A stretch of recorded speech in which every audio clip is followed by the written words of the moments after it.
Welcome to Offplanet Radio. I'm Randy Maugans. I have with me on the line from the UK probably one of the most credible documented witnesses on a wide variety of topics in the realm of inquiry that we've been doing many years on this show. Barry King has a lifelong exposure to the dark side, to the things that have been going on in the background of history, post-World War II certainly, in regards to special projects, underground bases, and off-world contacts. And so, Barry, I welcome you and I thank you for coming on today. It's been difficult for both of us getting connected. That's okay. Thanks very much for giving me this opportunity. And you have a lot of you've done a fair amount of interviews over the years, and you have some great interviews with a number of different shows across Europe as well as the U.S. You did a recent video with Carrie on Project Camelot and Veritas as well. You have that information out there. So maybe what I'd like to do in the first few minutes is we'll go into a little bit of your early history, but since there's such a good record of that, except for some questions I have, I'd like to kind of go off into the realm of some wider inquiry if we can. Yeah, sure. Yeah, far away. So maybe where we begin here is we begin at the beginning, which is your childhood, because this goes back very far into your early history, and maybe just kind of bring us up where this all began with you. Okay. I've tried to detail over the years on various forums and in so many interviews the starting point when I was about 2 years of age. And it probably begins there. And I've given information all through childhood, through my teens, early 20s. And because it seemed so confusing to a lot of people, they just couldn't connect the dots. Over the last year or two, I've actually tried to connect the dots for them. Because they've seen, oh, that happened at that stage, this happened at that stage. We can't quite see the connection.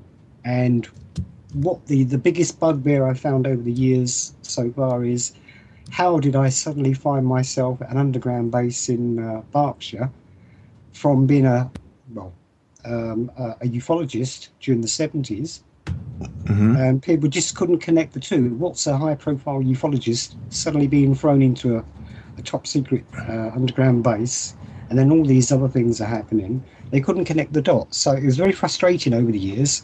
I could only say certain things. I did try in the original documents I put out in the 90s. A lot of bits and pieces were put in those documents, and I was hoping people would just simply sit down, read, start connecting the dots. It just didn't work that way, unfortunately. So I had to come back onto the forums in 2005 and start connecting the dots for them.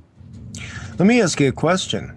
Yeah, sure. How do you remember being 2 years old? And I'm asking you this because in recounting some of my own experiences, which for me goes back to 3 years old, people have asked me, how do you remember being 2 and 3 years old? So I'll ask you the question, kind of half knowing the answer. Well, in my case, during my young childhood, I had these visions in my mind of seeing myself as a tiny tot, laying in a hospital bed, seeing my parents, seeing a priest being called. I was given the last rites, and of course, I thought, what is this? And as I was getting older, I was told, oh yes, you were rushed to hospital with double pneumonia, which was a killer disease in the 50s. Yes. And you were given very little hope of actually surviving. So yes, we did call a priest in. He gave you the last rites. You did actually pass away. But moments later, you suddenly revived, and here you are. So I got it from my parents after asking so many questions as a child. You know, why do I keep seeing this? Why do I keep seeing? Oh, and I described the scene to them as if I was viewing it from some high point in the room. And what I described, they just couldn't believe, because that is exactly how it actually was in that hospital at that time. So it was confirmed by my parents, many times over the years that, I died at age 2 and miraculously came back. Now, this experience is in no way, is this connected in some way to what was probably unfolding in the background of your life? Because clearly you were selected early on in life. Did this was this connected to that, or was this simply just an early memory that you have that maybe opened up your perception a little bit more? Well, that's what probably a lot of people are going to find difficult to accept, which I understand, and that's perfectly okay with me. But later in life, after all the various experiences and events that I had during childhood, it was explained to me that I was substituted at age 2. A walk-in? Yeah. Okay. So the Barry King that died at age 2 is not the Barry King that's around now, if you see what I mean. Yeah, that's a tough concept to communicate. Yeah.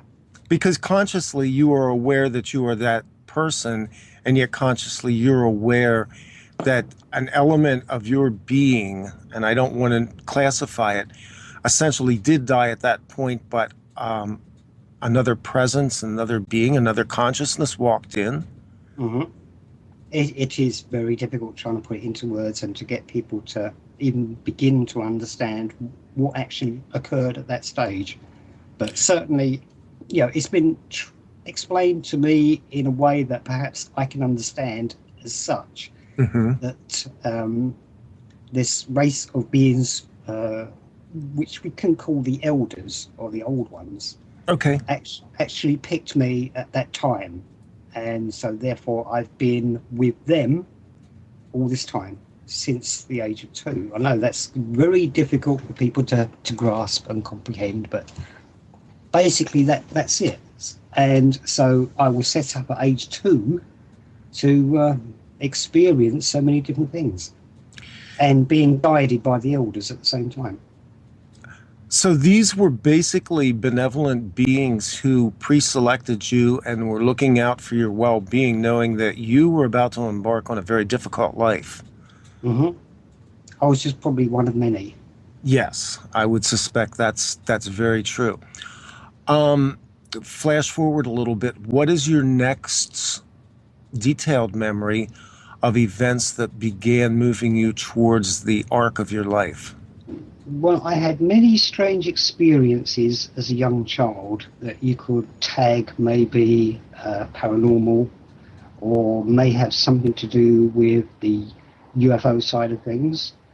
At age 4, when I was brought into the survey, the genetic survey program, from that point on, I experienced so many different paranormal events. Do you want me to be specific? I can give instances. Sure, absolutely. I'm thinking you're probably saying here these are psychic things that we're developing. Yeah, exactly. Yeah, go ahead. Give us a little bit of detail. I think this is interesting. Well, let's see. The first one I can recall is around the age of 4 or 5, which involves the whole family, actually. So I wasn't the sole witness to this event. My whole family actually were witness to it. In the house I was born, back in the 50s, one particular day, I was waiting for my dad to come back from work, and we're all in the living room, and this very large black cloud-like, like a mass, a thing, it was like a cloud, black, coming up the stairs. We all bolted back into the front room, and like a bunch of cowards, we all hid behind the sofa as this black cloud-like thing came into the room. It stopped, but then proceeded towards our position. As I said, we're all hiding behind the sofa, At the time it started coming our way, my dad walked into the room. He walked through this cloud-like thing, stopped for a moment, and then walked to the window and just stood there as if in a daze. Now, I can only recall this thing reaching almost to us at the sofa, and then there's no more memory. I just remember afterwards, being so scared, small kid, what the hell was all this? My dad was, he recalled coming up the stairs, entering the room, seeing something big and black, and then he remembered no more. So that was the very first weird experience. I want to press you a little bit on this because this is interesting. This was a presence. Did you sense it as such? Was it palpable? Did you have a sense that there was a presence there of something that was intelligent, something that was sentient? Well, remember, I'm just a small child. Right. So I'm going to have, emotions of real fear overriding everything else. But certainly, I could look back on it and sense that, yes, there was some evil with this black cloud. And talking with my mum and my siblings afterwards, what did you make of this? And everyone was just terrified. This thing did give off an evil. That's all we sensed, was pure evil. But no one can remember anything after this thing was approaching the sofa. That's it, everyone's memory just stopped. Any missing time in this particular event? Impossible to say now. Okay. I was very young. No one else can remember anything. It was later in the evening when sitting round for dinner and discussing, because my dad was in a daze state for hours. I can recall. He couldn't think clearly. He just sat looking into the distance. He just wasn't himself for a while. That's pretty detailed memory, actually, for a 4-year-old child. I mean, the fear itself, obviously, that's a response, but that's a very real response based on a perception of threat. Take us forward. You said something about being genetically selected. Yeah, that, as I say, is the genetic survey, which is known as, run by the UK, the US, and Canada. Now, that's gone by two code names in the past. The American code name was Oak Tree, and the UK one, when it started out, was Anvil, but we amalgamated that into Oak Tree, so the whole project continues as Oak Tree and continues to this day. Now, what that actually entails is selecting those individuals at a very early age to undergo all various tests and some genetic experimentation as well. In terms of what you were selected from, can you give me a little bit, if you don't mind me asking, a little bit of your own genetic peculiarities? For instance, blood type, eye color, specific bloodline, race, or things that they might have been looking for in you specifically? Right. Well, again, probably I'm going to disappoint a lot of people. I don't think I've got any really special bloodline to go back. Our ancestors are Celtic. Right. But if that's going to be of any use at all. Yeah, well, actually, in terms of surveys statistically, that is useful. Yeah. Well, okay. Blood type, well, again, mine, I don't think is really unusual. My blood group is blood group O, and it's POS-neg. So I don't think it's really anything unusual there. I've been, let me see, eye color, a hazel. Okay. Special there. So I think it's mainly more of an inborn, more of a psychic. I think it's internal. Yes. The differences and abilities, if you like. There's nothing external about me that would set me apart. Okay, so they've determined that you fit a certain profile. Now, did they test you? Yeah, well, this was a case of all through childhood, um, so many trips to hospitals, clinics, and various other establishments, um, blood tests, X-rays, on the normal medical side of things. So many of that sort of testing went on all through childhood. But going to various other places, which included Harwell, I was later to find out in the 60s. Harwell was a place I'd been taken to a number of times. These were more tests of a psychic nature. They wanted to see psychokinesis, telepathy, things of that nature. They picked out those that had certain abilities on at least a minimum level. Mm-hmm. Obviously, those that were tested that had greater abilities were sent to other establishments and further testing. There was one place, it's a military hospital, I won't name it, it still exists, west of London, where we were sent very frequently. So we were tested there. Silly things to start off with, you know, we asked to sit in a room and to make things move, and to turn out light bulbs, silly things like that. But as a child, you know, it's quite something, and we were always rewarded when we did well and punished when we didn't.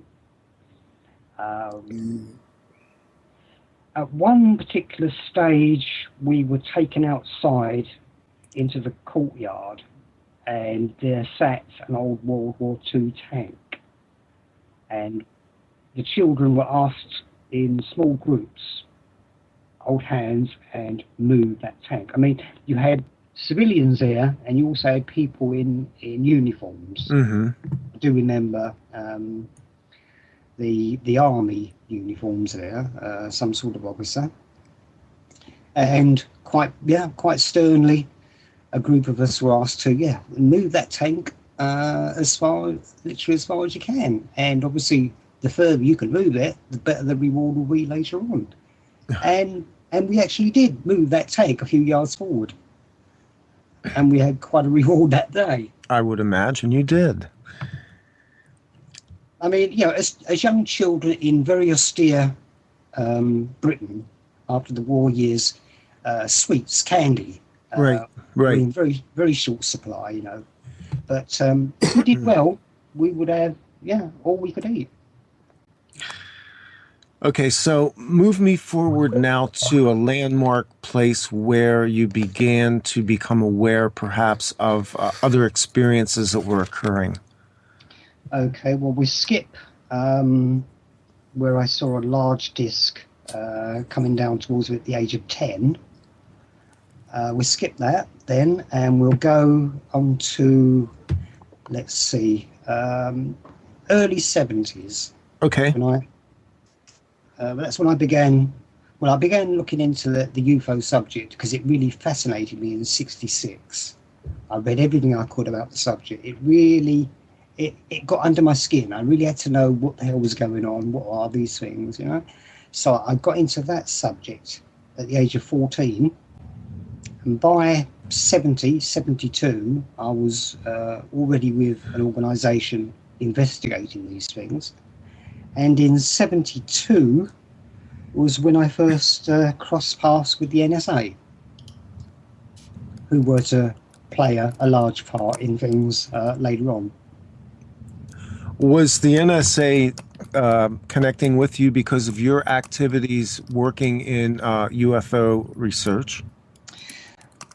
Yes and no. They were primarily watching what was going on in the backgrounds during childhood because they were very interested in this genetic survey and watching and targeting may be the wrong word. They were profiling certain individuals for later life and for later use. A UFO incident in 1970 may have been when I came under their scrutiny. That's when two youngsters were found dead in Chingford in Essex after heavy UFO activity in the area. Now, I did cross paths with a number of people at that time, and perhaps I ruffled a few feathers, as one or two other investigators may have done too. But in '72, that's when I actually confronted them face to face. So were they actually watching you at the time and with an eye on recruiting you to use you for future projects? Later, being allowed to go through certain files, yes, that was the case. I didn't obviously know it at the time. In '72, Because I would imagine you were already on their radar even from childhood, if everything else that you told me is equal, because it seems they're very good at following anybody that has the kind of yeah, profile that you would present. that is what I found out later on during the later part of the '70s when I was given access to a lot of files in London. Yeah, it all then made sense. Obviously, up until that point, I'm trying to connect the dots. What's going on here? Why this? Why that? And it made a lot of sense then when I saw the actual documentation. But certainly, yeah, they were profiling during the '60s and getting ready for when the time was right. And when the time was right was, of course, '79 in the base in Berkshire. During the period of time, and you talked about a UFO sighting at 10. That's interesting as well. Mm-hmm. Did you receive any training, any augmentation, anything? For instance, in the U.S. in the from the late '50s through as nearly as we can document, probably the late '70s, we had Project Talent. Mm-hmm. I've interviewed Duncan O'Finian, I guess, over 4 hours, who was part of Project Talent, and Duncan was basically taken from his family and taken off to be trained as, I guess, what you now call the super soldiers. Yeah. Did you receive any training? Were you a part of any type program similar to Project Talent? There may have been similarities, but you've got to bear in mind there are two facets to this. I don't like to use the term super soldier. No, I don't like it. Neither do most of the people who were under those projects. Yeah, but let's leave it as that for now. But certainly, yeah, there are two facets to that. There is the physical side. That's those like Duncan who would have Right. gone through various training for physical work. He would have gone out and done various missions physically. He would have done this and done that. On the other side of the coin is the psychic side, which I was involved in. So certainly, yes, they were those with certain abilities who met a certain criteria were herded into different establishments to further those abilities, and we were put to use to do various things, but on the more psychic rather than the physical side. Okay. You have a background in remote viewing, remote influencing. Did you receive training in that? Obviously, that's a gifting. It's also something that can be developed. Can you give me a little bit of Yeah. background in your work in remote viewing? Yeah, well, after they found I and a number of others, obviously, in the facility, had a natural talent or ability to do certain things, obviously they wanted to progress that. Obviously, naive little children are not going to know why we're doing these things, why we're being trained and what's happening. You don't know, you don't realise until later on. But certainly it was for a military use. Let's see. They were not put into real use until '79 at that facility in Berkshire. Okay. All the training and making sure the abilities were honed to the desired level up until that time, but they weren't actually put into practice until '79 when they knew, yeah, this one can do so and so, is going to be useful. And of course, that was a Cold War time anyway, because all the things I did were Cold War targets anyway. Mm-hmm. Were you also involved in targeting and psychically acting upon targets? And when I say targets, I can mean either physical locations or even people? Probably both. We were usually given a set of instructions of either an individual that they wanted to be tracked and, if necessary, removed. The same with installations or facilities. If they wanted someone to actually go in, check out a specific facility, usually in Russia, detail what's going on there, and, if necessary, make that facility inoperative. So yeah, it depends on the task of the day. Certainly, a lot of influencing was done with individuals, and unfortunately, yes, a few individuals are no longer around. Yeah, the dropout rate on programs, I imagine that's kind of high as well. Yeah. You can burn out very quick, because there was so much of a rush. 79 and 80, as I said, you've got to bear in mind it was Cold War. There was a lot going on, a lot of tension, a lot of stress. They wanted various things sorted out. So at times they couldn't rely just on the individual's abilities. Sometimes you had to get hooked up to a computer to get boosted, if you like, to make sure that specific task was carried out 100%. You seem to have maybe sketchy memories about some of this. Do you believe that at times you were used for projects and then memory wiped?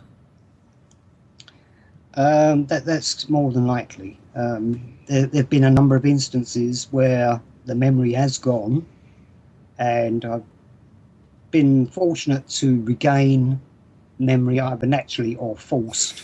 But there's always certain areas that just remain sketchy. Yeah. Right. Yeah. So maybe years later, you tend to recapture a few of those memories. They just come back in like brief flashes and things like that. Yeah. Yeah. Exactly. Yeah. Okay. Moving through that period, the Cold War period, and where are you at during this period of time? You're operating out of a base where? Now between July 79 and January of 81, there's a facility in Berkshire, Peacemore facility. That's a joint NSA United States Air Force facility. So most of it was based there. Now you're a UK national, being employed by Air Force and NSA. Can you give me any information about the overlap between the British projects, the US projects, and any overlap between other intelligence agencies, such as Mossad or other European intelligence agencies? Well, it's funny you mentioned Mossad. That particular agency are working hand in glove with both the US and the UK. The same goes with the FSB. They're the top boys as well. Now, the interrelation between a certain project run jointly by the UK and the USA. Over in the States, it was Montauk. Right. Over here, it was Mannequin, but they were virtually the same program. Tell me a little bit about Project Mannequin and how that operated and the parallels between that and the Montauk project. I think we've got a fairly good picture of the Montauk project over the years from a number of different witnesses. Yeah. A little sketchier about Mannequin and what that involved. Yeah, well, obviously everyone knows about Montauk. Largely because of Peter Nichols. He's been out there putting information out for a long time. Okay, the parallels mainly are to do with the mind control aspect.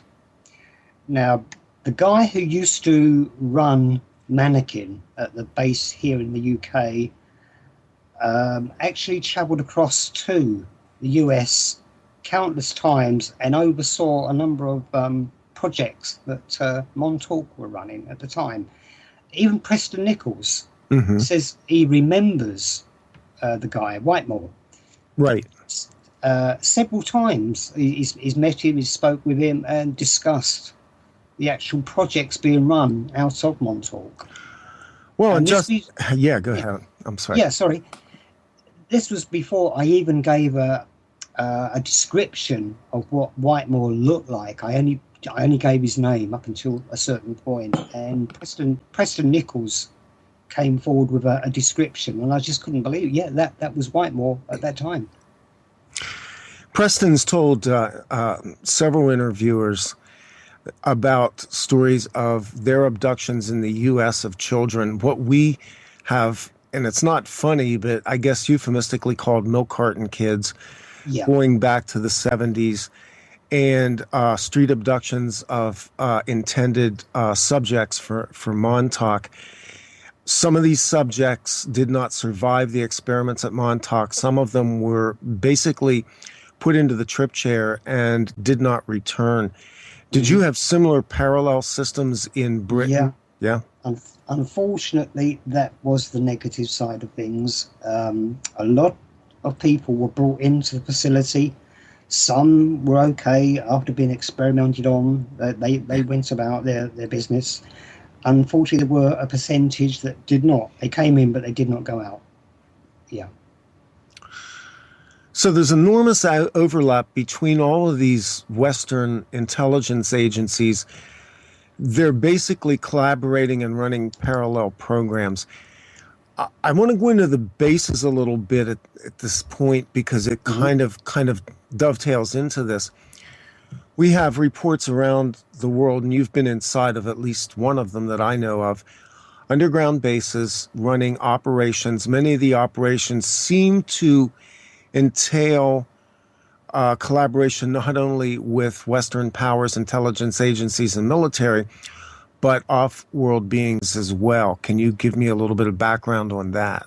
Yeah, well, again, I can only speak about the Peasemore facility. I don't know enough information regarding any other underground facilities, so Right. I'll base it on Peacemore. But we have other witnesses that have, so Yeah. your testimony is simply part of that overall picture. Okay, well, at Peacemore, yes, there was an interaction with off-planet intelligence, so working hand in hand with an OPI. Peacemore, it ran several different projects.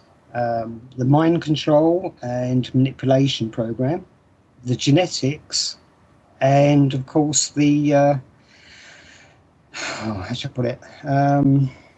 The creation of those program life forms. Cyborgs? Well, they're, to all intents and purposes, they look like small greys. Okay. But these things can be literally controlled and programmed. They would have been used in, what's his name? Dr. Stephen Greer mentions stagecraft in a number of his interviews. Yes. He even mentions the PGs as well, the program life forms.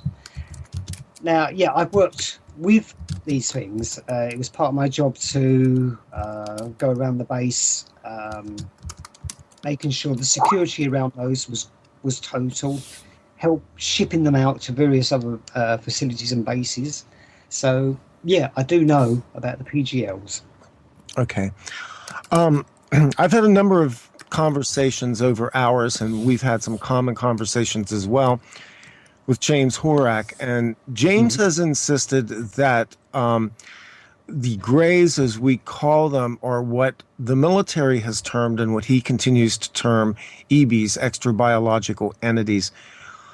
Is there a distinction between extrabiological entities and actual Greys as being distinct? Is there a race of Greys? Are they all, I guess, what we would call biomechanical in some sense? What knowledge do you have about that, Barry? Yeah, that's a bit tricky because, to my knowledge, there are three races of Greys. Okay. Now, the distinction between EBE and a Grey, that's a very fine line. I'm not sure whether I want to actually cross that, but certainly I do know there are the drones, the worker Greys that are controlled by another species. There's the taller greys that are very benign, very compassionate. EBEs, yeah, maybe. I really don't want to go into areas where others have more experience. I understand And that. Yeah. And by the way, we're getting a lot of distortion on the line right now, but that's okay. Just for the listeners, so you know, we're on Skype and it's an international line, so you're going to get some background noise on this as well. Going back to Peasemore for a while, you worked at Peacemore when, Barry? yeah, that was July 79 till January 81. What was your capacity there? Officially, security enforcement officer. Okay. Unofficially, probably dog's body. I was not only making sure that all the guinea pigs that came in were secured, but I was also one of the guinea pigs. In fact, all the security staff were. They were all tagged, they were all chipped, and a number were experimented on as well. During that time, you had an encounter with a being. You stepped into a situation where you were, I guess, out of boundaries and had an encounter with a reptilian. Can we talk about that a little bit? Yeah, there's not too much to tell, obviously, because it was all over in no time. But yeah, I had wandered off my intended security route for that day. And it was, looking back now, it's pretty strange because you would normally get a warning on your radio and it would come over the tannoy system as well that officer so-and-so is in the wrong place and to retrace your steps. But none of that happened. Mind you, it was only a fleeting thing anyway. Yeah, walking around a certain part of the facility, I just turned the corner and literally, bang, there was this very tall being with a suit either side. And that really did throw me. I had a quick look. I looked up. They looked down. I got some very bad looks from the two suits. I shouldn't have been there. And I hightailed it back to where I should have been. What distinguished this being as a reptilian to you, Barry?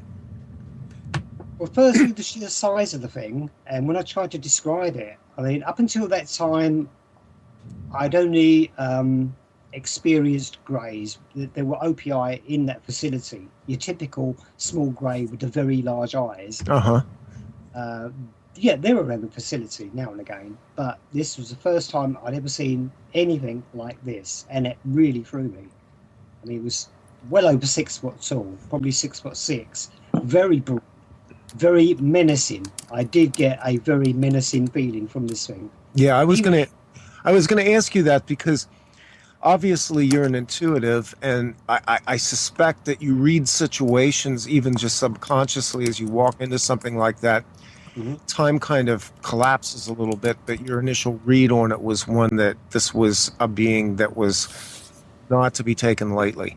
Oh yeah, you wouldn't want to mess with that. Yeah, it was just wow, you know. Oh my God, what the hell is this? And yeah, just it's something you wouldn't want to mess with. Do you get the sense that the Reptilians may in fact be part of the hierarchy that's collaborating with intelligence and military in these projects? That's been put to me a number of times over the years, and there's a good likelihood that is the case. I mean, every time I try to approach my associates with certain questions, they always seem to steer the conversation away. Or when I've been given files and documents to look through, there's always certain areas that are either missing or they've been blanked out. So I'm not privy to everything they put down on the desk. But yeah, it wouldn't surprise me at all if they're pulling the strings. Were there there were obviously military officers at this particular place you stumbled into? Well, Peacemore itself was, you had a lot of USAF personnel there. You had the suits walking around, which were usually NSA, but you had other agencies there. Mm-hmm. It was part of my job to actually escort certain individuals around on tours. And I do recall on one occasion when I had to escort some officials from the United States around the facility, and afterwards, when the reports of the day were put into the office, I was pulled to one side and told they weren't too happy in being shown around by a Brit. So, That was their so problem? that Wow. was their problem, yeah. Wow. That's amazing. The reason I ask you that is because I've had Bob Dean on, and Bob's told me in no uncertain terms, both private conversation and on mic, that he's been to the Pentagon and that he's verified that there are, in fact, off-planet beings who are operating at the Pentagon itself. And I always like to get overlapping witnesses to corroborate this, just because I think people find this to be so incredible. Mm-hmm. Oh, well, this is it. I mean, all of this is incredible and unbelievable to your average Joe. They're going to listen to this and think, that guy's off his nut. Mm-hmm. But yeah, these things are out there. They are happening. These projects exist. These beings exist. All these things exist. But trying to convince your average Joe public, it's almost impossible. They just think you're off your rocker. How aware are you of any potential treaties that were created by governments enabling off-planet beings to abduct and use subjects, and I'm speaking specifically here in my sphere of knowledge regarding the US, the UK, and Canada, which is obviously part of the UK as well. Mm-hmm. In the United States, we have the legendary Great Treaty, which nobody's ever hard confirmed, but there seems to be an abundance of evidence that some kind of treaty was crafted with, I guess you would call them, the negative off-planet beings sometime in the 1950s in an exchange for technology in order to allow abductions to occur. Yeah, well, that I think is pretty well embedded within the research community. We all know about that particular treaty, what it entailed.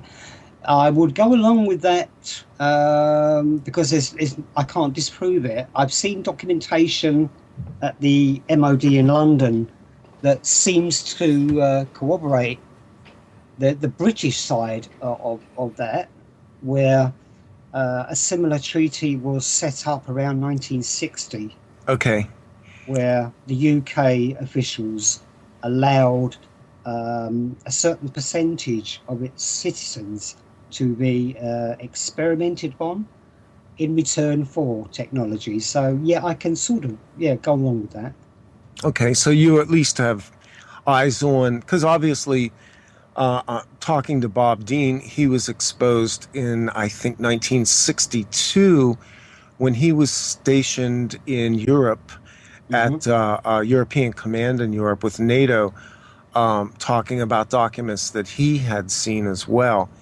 And I think this is important too for the listeners to understand that while we don't have hard copy proof of any of these documents, there's a persistence of evidence that continues to be piling up that our governments did this. And personally, this just pisses me off to no end, because so many people were caught up in these particular projects, citizens going about their lives who were intruded upon by permission of governments in exchange for this technology, which they've also clearly suppressed.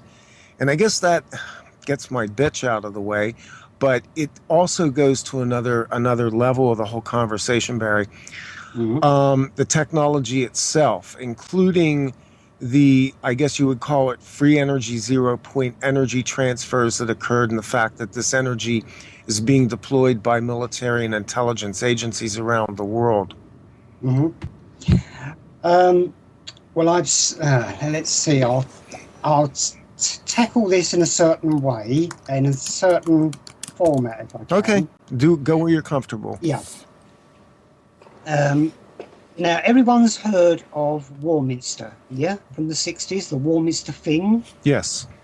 Right, well, okay.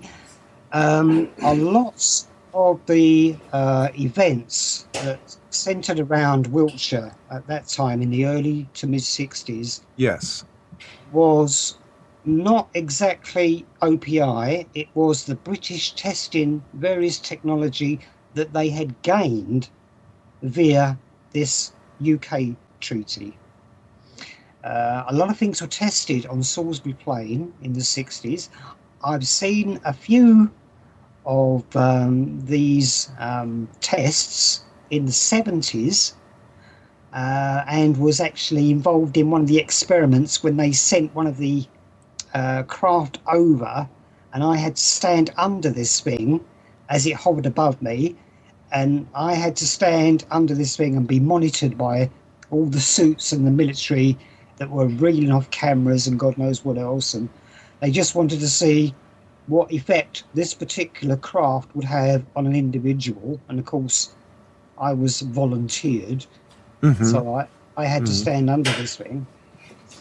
But a lot of testing is done by the military still to this day, the UK, on Salisbury Plain. And of course, you've got so many areas in the States. Dugway is one of the main ones. Absolutely. Yeah, where they're messing around with all sorts of things.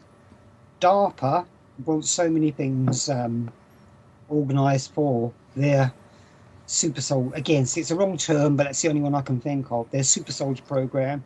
NASA wants individuals that can be used for deep space missions. So that really means pushing your normal human to the extremes. But that's all part and parcel of this genetic experimentation that's going on.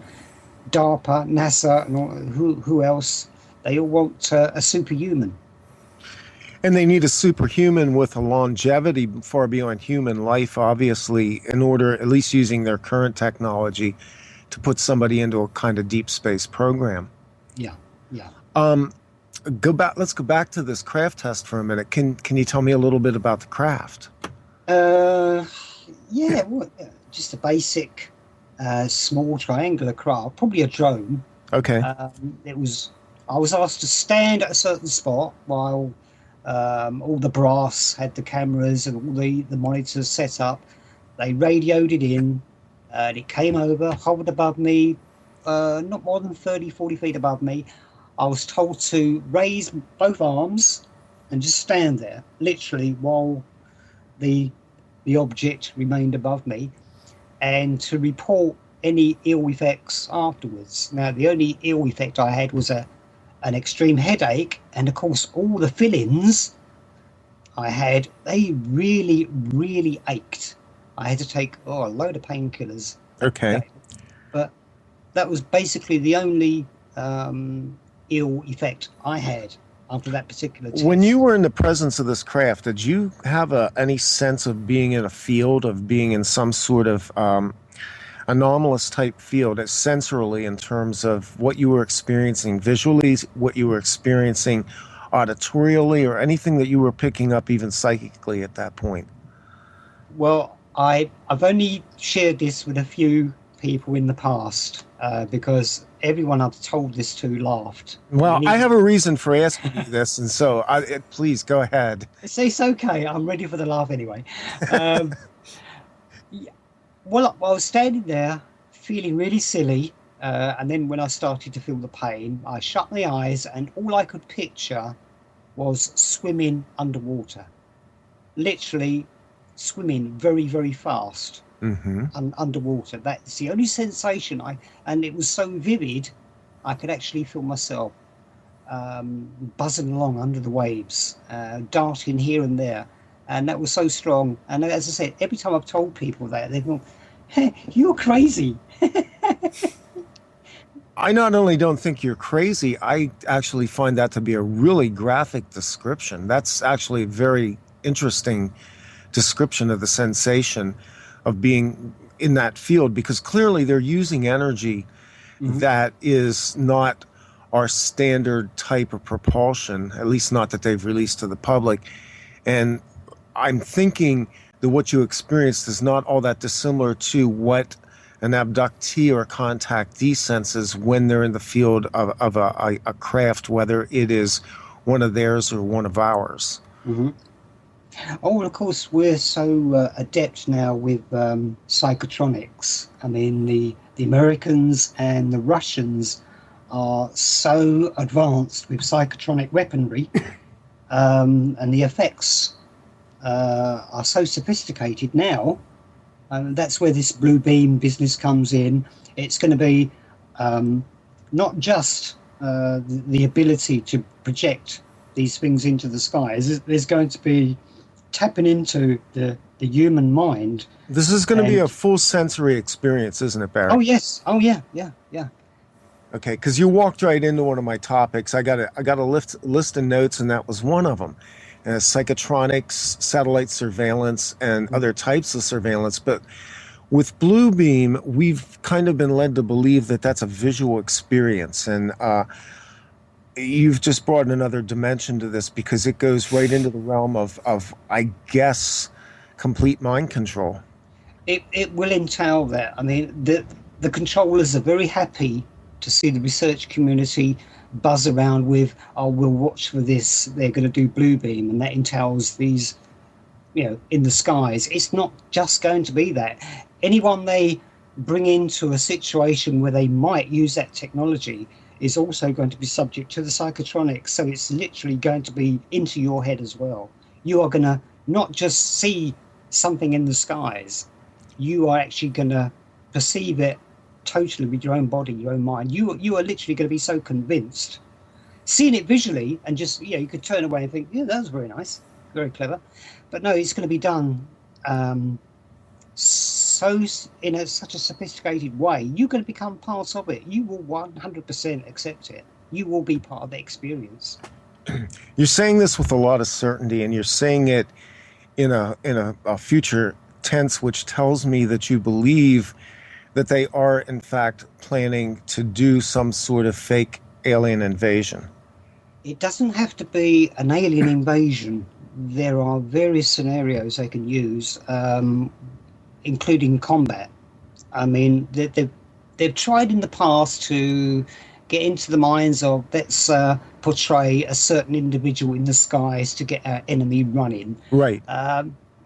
Now, as I said, these guys, it's children playing with very sophisticated toys, and they don't know when to stop. So literally, because they are so brazen, they want to try various things. And this is what everyone's expecting, an alien invasion, a fake one. That's just one of the ideas they're toying with. There's a number. Okay, I'll share something with you that I've been told on several occasions. One has to do with a specific incident in Israel in 1967, and the other one has to do with the attack on Baghdad in 1991, where in both occasions they used a similar technology to literally scare the living hell out of people using psychotronic technology. Yep. So I'm aware of this technology being deployed as early as 1967 forward. Yeah, that'd probably be about right. Yeah, I mean, between then and now, obviously, it's literally become so sophisticated. At that early stage in the 60s, I think we were running on basics, but certainly now, yeah, it will be such an experience. So advanced these days. Are you aware of the application of this technology in what is being called, I've talked to some people, I've not gotten an interview with this particular party yet, what is called dream warfare, which is basically the intrusion into the human mind during a deep sleep state in order to embed specific sequence of memories. Oh, that was being done at Peacemore in '79. Okay. They'd whip an individual into the trip seat, and literally anything can be then programmed and deeply embedded into the individual then. Excuse me. Now, doing that in a trip seat's one thing. I understand that. I'm talking about this on the level that I guess would require satellite technology or some other sort of technology which works long distance. Oh yeah, that's a piece of cake. Yeah, satellite certainly no problem at all. They've also got how can I put it? Certain teams can be in vehicles. I've only known one instance when they were within a mile of a certain person's home, and they used the machinery in the back of a van to do just that. It's straight through the walls, straight into an individual's mind. Yeah. So this is essentially augmented remote influencing then. It is. That way you can literally put any ideas into any individual's head, and obviously they're going to believe it's their idea. Can you tell me a little bit about how to differentiate craft? Obviously, you just talked about a triangular craft. Mm-hmm. The sightings that occurred across the world from, I'll say, the early 1940s forward, there was a tremendous amount of circular type craft. Yeah. And then we seem to transition into something breaking there in the background. Oh dear. Yeah. What? No, it's again a very fine line between which is ours and which is theirs. Right.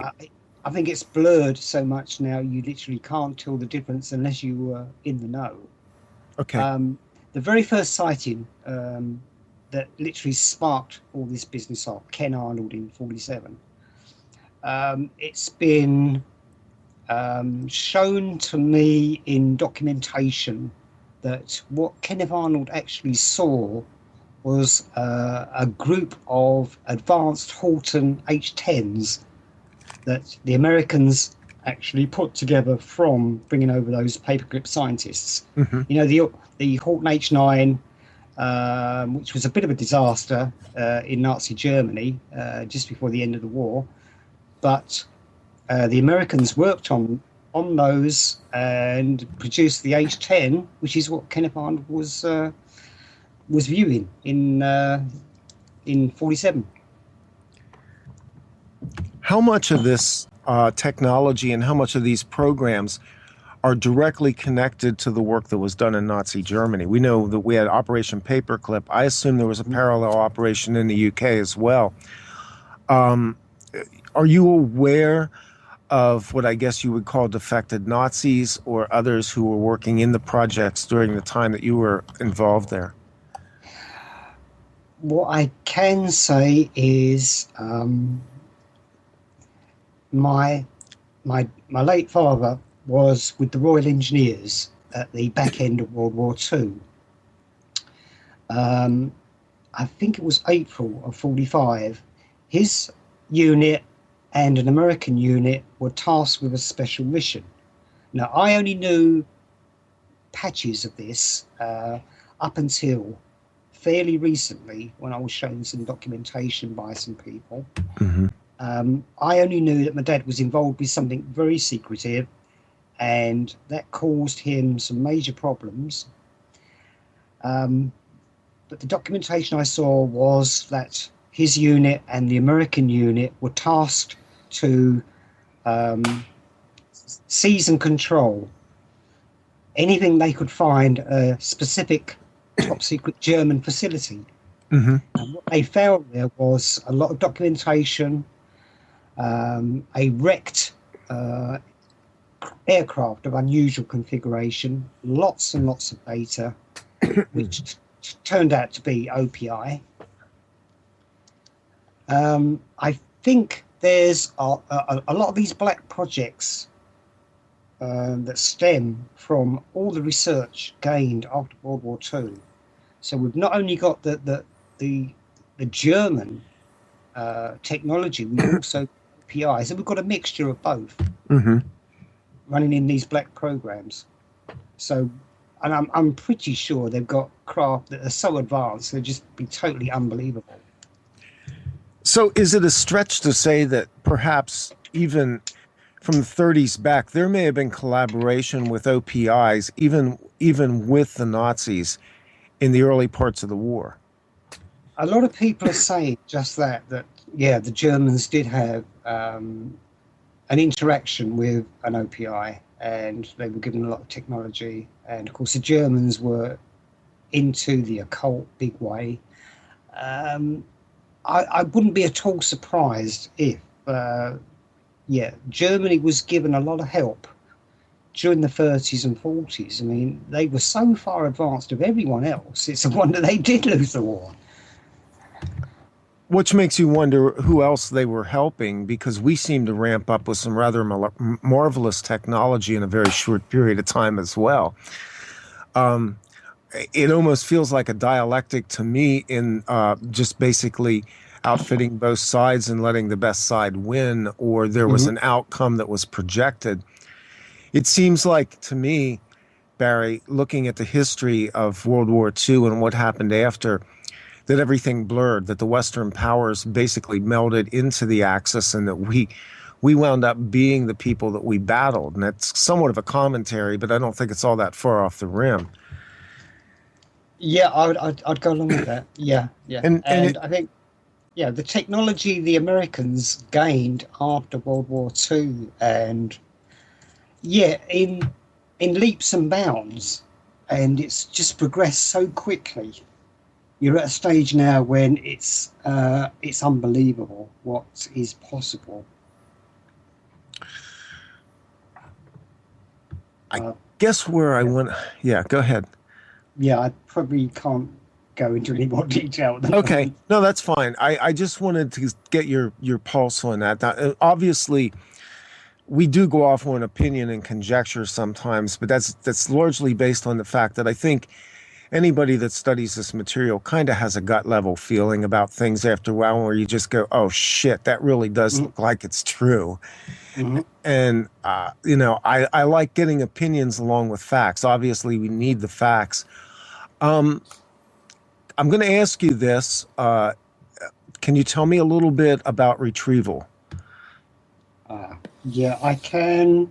I began to give some details on the Manticore forum, and then I had to hold until I got some clearance on whether I could actually proceed any further. But certainly, from my own experience, we have retrieved a number of craft of OPI origins, and some have been really, really strange. I've got to be careful how I word certain things. Okay. One in particular that I did begin to mention was a retrieval done in Alaska in '89. Now, I've only managed to give very basic details so far. I could have gone further with that. I just haven't had the opportunity yet. But that was, I can't give the date or the exact location other than it was northeast of Fairbanks. Okay. And they don't mind me saying the time, which was 0550 Zulu. So until they actually give me the real go-ahead, I perhaps best not say too much. But that was a full retrieval. And what made that one stand out was we had literally a face-off with American forces. Which did involve some gunfire. Luckily, no one was injured at all, but it was a case of a standoff face-to-face. We wanted that machine, they wanted that machine, and we got it in the end. So basically, the military was there as well, but you managed to walk away with the goods on that. Because of various high-level string pulling, it was a case of we'd get it anyway. Okay. But because there are special units in the States, which I'm pretty sure you're aware of anyway. Yes. They were dispatched to the location to retrieve, and probably would have gone to Right Pat, I'm not sure. But we weren't moving, and it literally was a several-hour face-off, and warning shots were fired. In fact, a very, very strange coincidence, if I can quickly say, one of the US personnel involved at that location at that time, I actually became friends with from 2006 onwards. He actually approached a forum I was on. Okay. We got talking, and over time, he got to talking of what he did in the past, and he started mentioning a strange event in Alaska in '89, and between us, we were jostling with bits and pieces, and then we formed the whole puzzle between us, and it just came to fight. He was literally the one I fired at. Is there any details you can give me on? I don't want to press you too hard. What sets this retrieval apart in terms of the uniqueness of what was found? Well, because that particular object just simply materialized in the atmosphere. So alarms went off in the US, in the UK, and in Russia. It came very close to the Russians coming over and trying to retrieve the object as well. I see. Yeah. So yeah, there could have easily have been an international problem. But so this was essentially a craft that dimensionally just appeared. It just literally appeared in the atmosphere. Yeah. Was the craft, to your knowledge, or if you can tell, was the craft in any way manned? I'm not allowed to say. Okay. All right. I understand that. Okay. I want to be considerate of your time. I don't know how much time you have to give to me, Barry. I'm fine for a while. Because I do, again, appreciate you've been generous with the time and with the information. We talked a little bit about the bases. I want to go back to this a little bit. Mm-hmm. Tell me about connections with Pine Gap, Menwith Hill, and Chicksands, and possibly Dulcie. Oh, right. Well, the main connection with all those establishments, obviously, is the NSA. The NSA are running all except Dulcie. Dulcie is one of those areas where I do not actually go to for my own reasons. Mm-hmm. Any other facility I haven't got a problem with, but Dulcie I'll tend to put to one side. That's an area I really go to. Chicksands, yeah, NSA. Menwith Hill, NSA. Pine Gap, NSA. Now, Pine Gap's very interesting because that's an area where you're going to get, I'm going to be careful how I word this, under certain conditions, all the top brass and various individuals will be located at Pine Gap. Yes, I have a confirmation on that. Yeah. There's an interesting 3 mile, some say 5 mile bore underneath Pine Gap. There's 2 similar ones under Peacemore. I'm not quite sure what they're for. There obviously is a reason, but it was never explained to me what these bores were for. Say that again. What did you say? They're bores? Bores, B-O-R-E-S. Okay. A massive long shaft. Yes. Okay. Pine Gap. You're going there. To keep going, because that's what I was going to ask you. Yeah. There's 2 under Peacemore and this massive one under Pine Gap, which I'm told is between 3 and 5 miles. I can't verify that. Yeah, I've been told again by somebody I interviewed, and I think this was probably Bob Dean, that these bases are in fact connected in a manner I don't completely understand, because Bob Dean has told me that he's been at Pine Gap and he got there from a location that made no sense at all in terms of actual physical location. Yeah, well, that probably makes sense. Now, what I cannot confirm, because I've literally not seen this with my own eyes, but these these very fast trains which are supposed to connect Okay. various underground bases. And that and actually depots. fits as well. Yeah. Now, literally, they could exist. I've just got no knowledge personally of them. What connects the bases over here is straightforward road tunnels, but can employ magnetic driven vehicles, but certainly not of the scope that a lot of researchers are saying that connects the US bases. These 1,000-mile-an-hour things, I couldn't say. I mean, that just totally twists your mind to think that that's Yeah. possible. But I'm there. I've gotten there because of other information that I've gotten from people, and like you, there's things I know I can't discuss either. I've been told things off microphone that are still not out in the public domain yet. Mm-hmm. I kind of want to go here for a minute again because it's been on the fringes of the conversation. Can you break out for me a little bit the delineation between negative ETs and those entities that would be benevolent? You talked early in this interview about the fact that you had, I guess, what we would call benefactors, those who were looking out for you. And clearly they've had their work cut out for themselves because obviously you've been a target for a number of years. A number of things have happened to you that have impacted you personally. And so you're aware of the fact that there are both negative and benevolent off-planet entities. Can you talk about that a little bit? Yeah. Well, that's the main point where I would, even though I'm one of Dr. Greer's witnesses, I would strongly disagree with his comments that they're all OPI are benign. Yeah, thank you for that. I do too. That is total garbage, because there are some real nasty beings out there, and he should not go public with these ridiculous statements and putting everyone into a false sense of security with such garbage.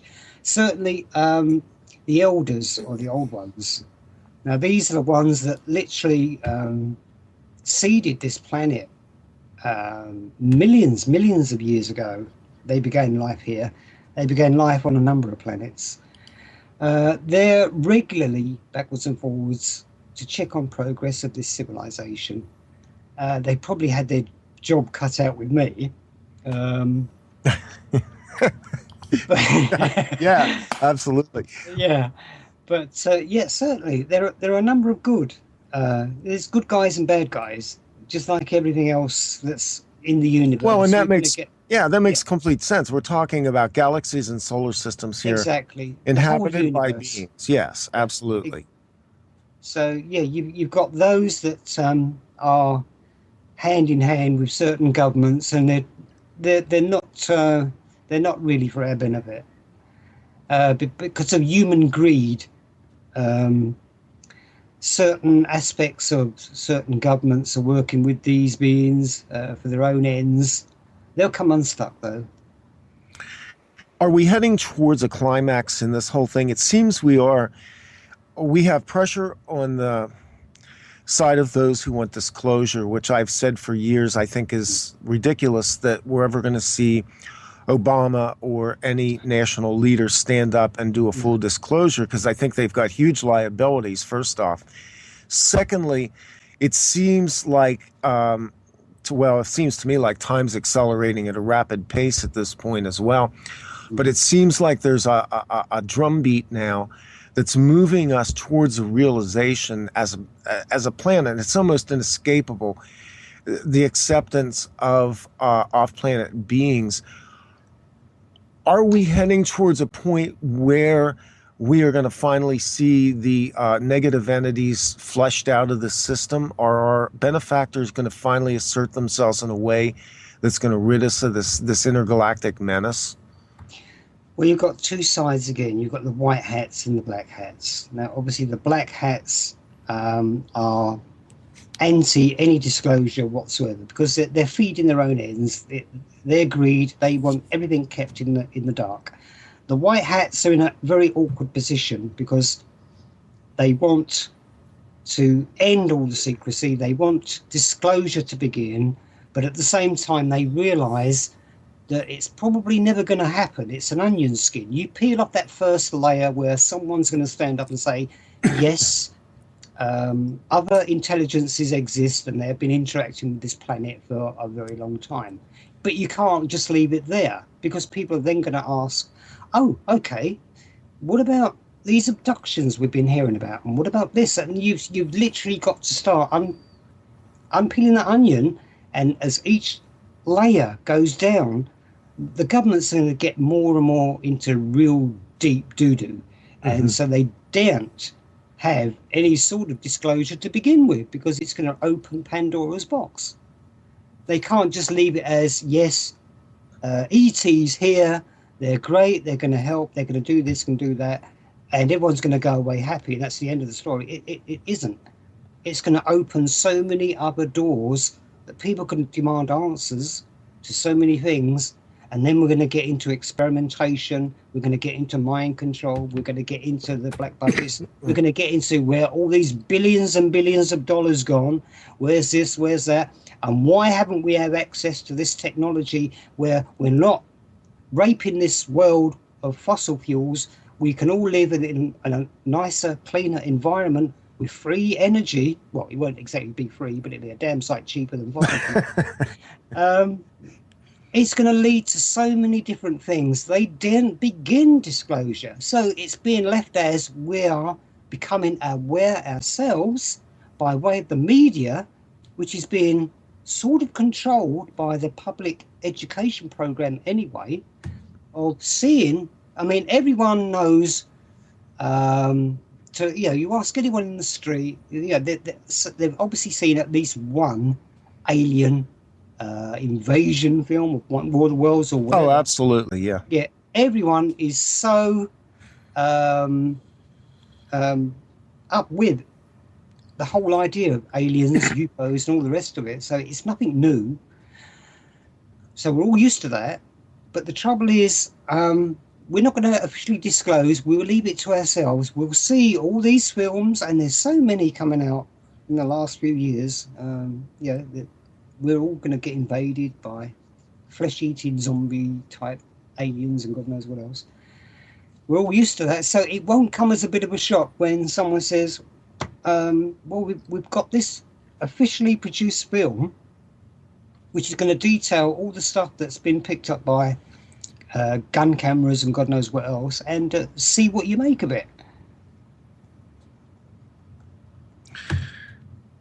So you don't see a scenario where we're going to have a decloaking over major American cities and they're going to present themselves to us? I don't think that's necessary anymore. I don't either. No. Now, another touchy subject we've got here is ET among us already. They're walking the streets. They're here now. Oh, yeah.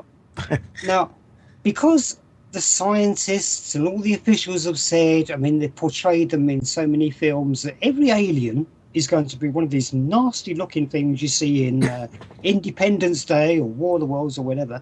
But what if these OPI were either naturally human-looking, or they could present themselves on our planet as humans anyway? So they're walking among us.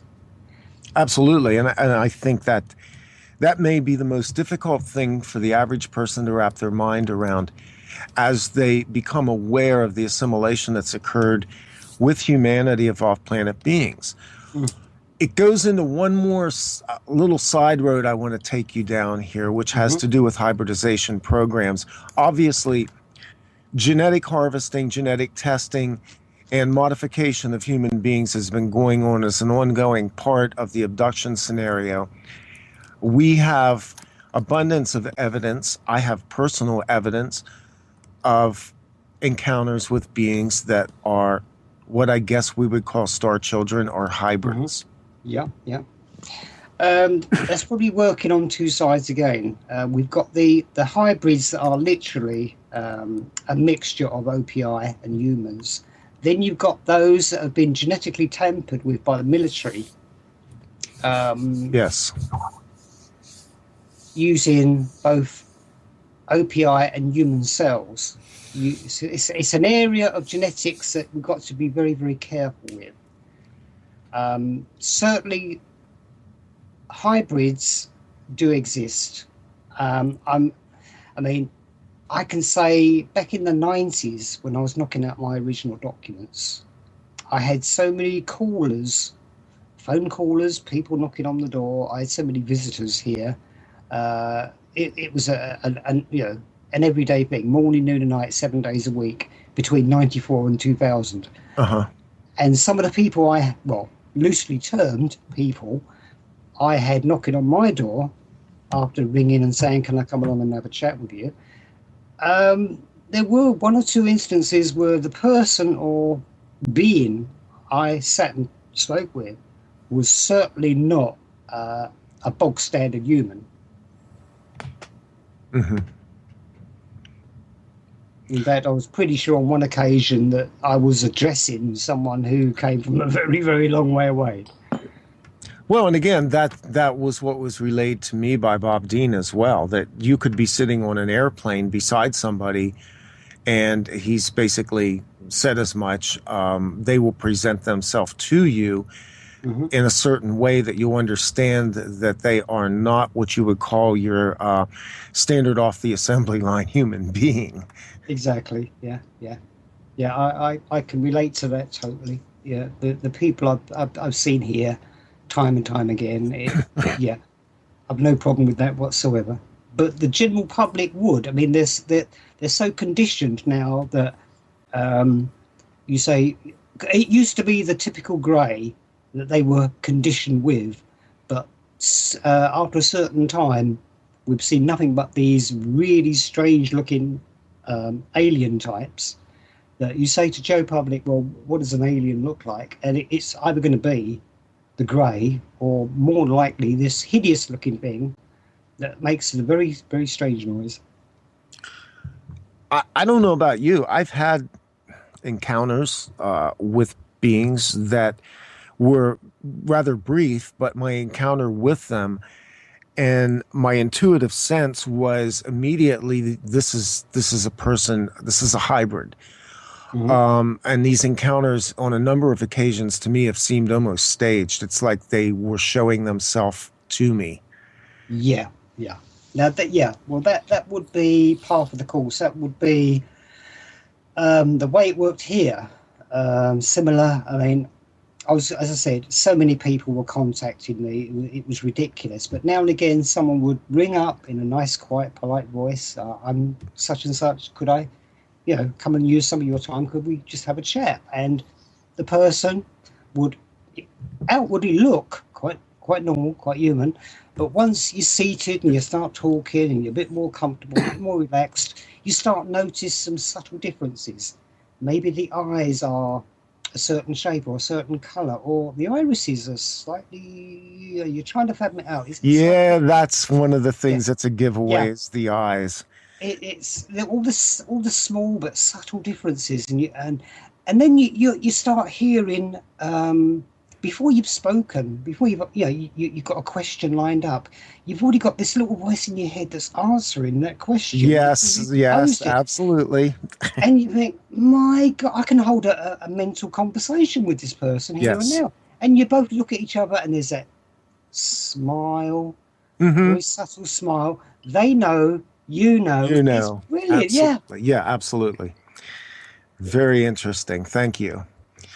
I'm going to bring us forward a little bit into recent events and just skip over a couple of things, get your takes on them, because a lot of things to me are connecting, and you've been so generous with your time. I again thank you, and I don't want to be too presumptuous of you. Recently, maybe we can speak a little bit about this: the Gulf of Aden, Iran, Iraq, and so-called stargates. Right, okay. Well, then again, the guy to actually speak to regarding the Gulf of Aden would be Aaron, because he seemed to have come out with so much information. Now, I built up a habit over the years to not take in everything that's been put out there by way of either interviews or on forums. Hmm. I'll glimpse here and there, but I won't go out of my way to actually go into any great detail. Right. Now, Aaron probably is a great bloke, but for one reason or another, I just can't get into all Well, the Aaron has pieces. disappeared. Aaron is no Oh, longer on the public scene. He went deep a couple of months oh, ago. Yeah. okay. And I think he was on the record with Camelot. And I think anybody that saw and Yeah. heard that Oh, needs, if you have discernment, you're going to know how many grains of salt you want to take with what Aaron had to say. And I have no problem saying that. I like the guy. I sort of declined to interview him largely because I felt like he was on record and anything that we would have added to it would have just been repetition. So, yeah. yeah. Um, But as far as let's see, more recent events in the Middle East, I've mentioned over the years that the American interest in certain areas in the Middle East is yes. not just the oil, even though that's a nice little thing to have, control over the oil, but also there is a linked Stargate between Iraq and Iran. Now, obviously, if the Americans can have some sort of access or control over both of those nations, their aim is to try and actually access and have control over that Stargate. Hmm. And that's not going to be easy because the Iranians know it's there. And they're obviously not going to be too happy with the Americans taking control of it. Well, there's the persistent rumors of our last excursion going into Baghdad and sacking the Baghdad Museum, which seems to have contained some objects that were coveted by the Western power elites as well, which Mm-hmm. I suspect are also connected to potentially some maybe ancient alien type artifacts. Yeah, yeah, I'll go along with that. Yeah. That kind of, Um, yeah, go ahead, Barry. well, because the Americans now have, I nearly put my foot on it there. The Americans have some control in Iraq, but not the control that they actually wanted or envisaged years ago. Hmm. Now, to get to that Stargate, they've literally got to have full control of Iraq. So it's not really going to happen anytime soon. So they've had to make do with what they found in that museum. Are you familiar with what Peter Moon detailed in Transylvanian Sunrise about the, I will say, alien trove inside of a mountain in Romania near Transylvania? I know of it, Okay. but I don't think I can comment with any validity on it. Well, the reason I ask you that is because it is alleged that that connects as well to Iran and Iraq in sort of a tangential way, that in fact there may actually be a series of gates that connect and that may in fact themselves be an array of gates that would open up a larger presence. That's feasible because there are a number of natural gates scattered all around the planet.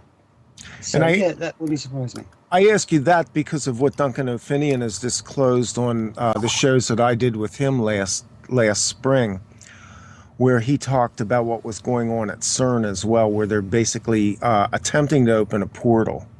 Oh right, yeah, yeah. So there, and again, there's a lot of connections. These are, again, like we talked about earlier, these are like all the little puzzle pieces that in our spare time we sit and push around to try and make a bigger picture, because obviously we don't have the facts, but we have enough intuition and enough on the table that we can look at it. Mm. Well, I can add just a snippet of information that the British were, in brackets, messing around with something back in the 80s underneath Salisbury Plain in order to try and open the portal, the gate, whatever name you want to give it, which is in that particular area. They came unstuck. And the last I heard was they were seeking some sort of help from the Americans. After that, it all went quiet.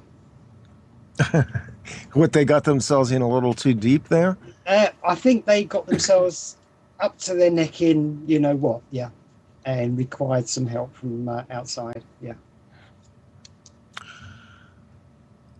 I have some information that I'm sort of nursing right now. I've talked about. I've written some articles on it.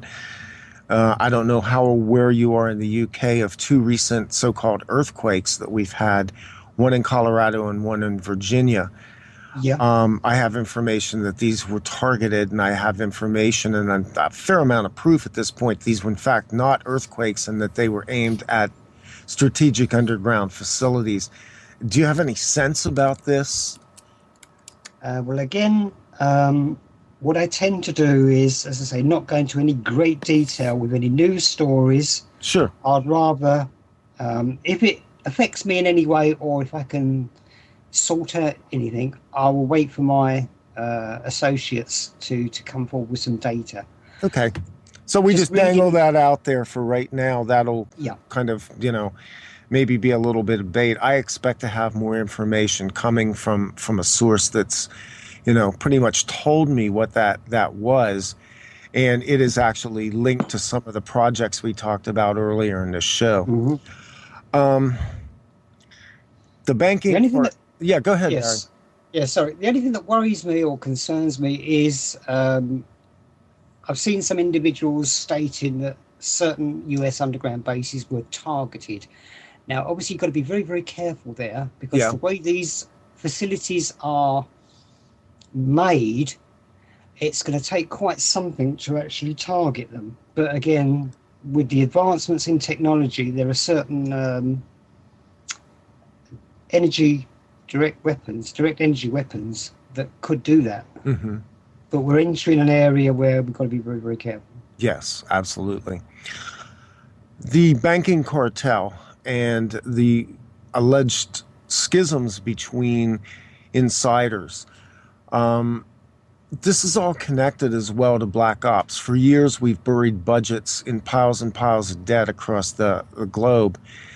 And I have the sense that this is all connected in some way to things that they're planning to do militarily, even some of the things we talked about in terms of Project Bluebeam and things like that. Do you have any gut level about that right now? Well, it's certainly so much money has been buried into the black budget, and rumours fly around that certain very deep underground bases are being prepared, particularly in America. But again, I can't verify. Okay. Final few round here, Barry, because I don't want to keep you on.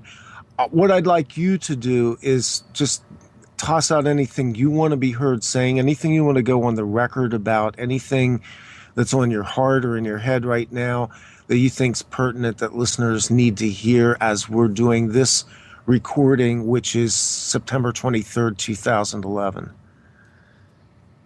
Well, I've mentioned, again, over the past, I've mentioned here too that people need to connect all the dots. What they've heard from me is a lot of them will say the ravings of a madman, which is perfectly okay, perfectly fine.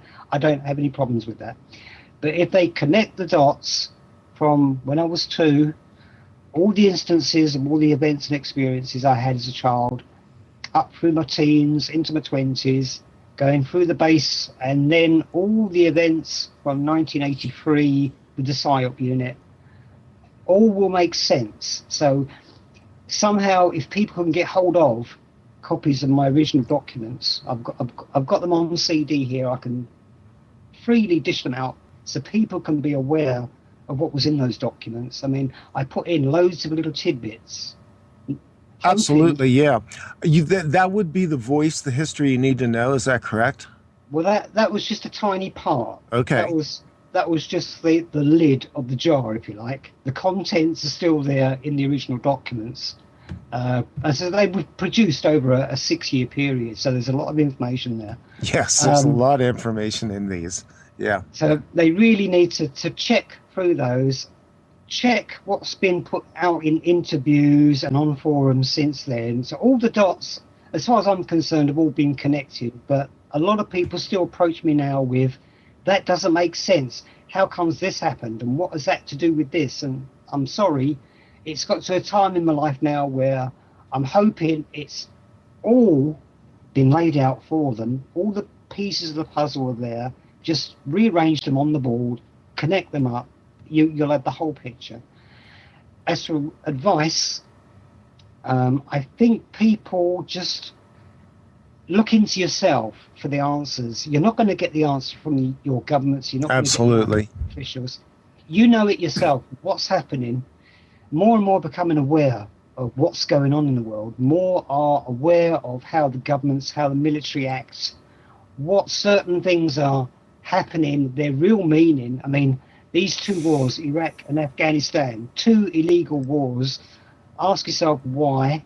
Look back at events like 9/11. Okay, there's a lot of nonsense being stated about 9/11, but it certainly wasn't how the government says it happened anyway. But so many people, it's as if a light bulb is coming on in so many heads. They're seeing the information that's out there, and it's, yes, bang, they've suddenly become awake. They know what's happening.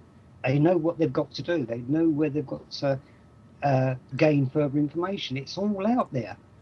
Instead, they were just sheep roaming around. They really couldn't care less because they had their own little lives to look after.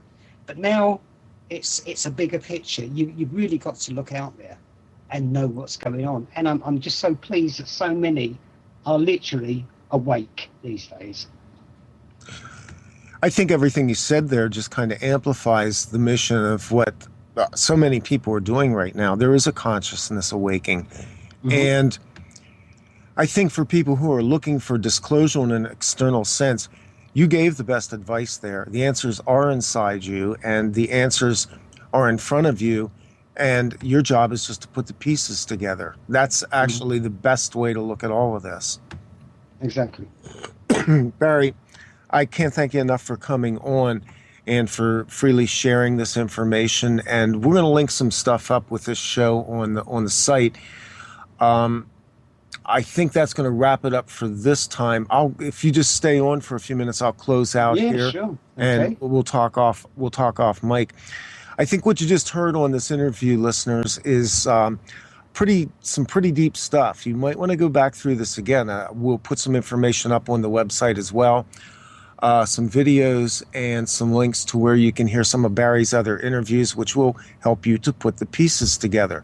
As always, when we close out this show, I continue to insist the truth is out there and it's inside you. Just keep looking for it. I'm Randy Maugans. This is Offplanet Radio. We'll be back with another show very soon.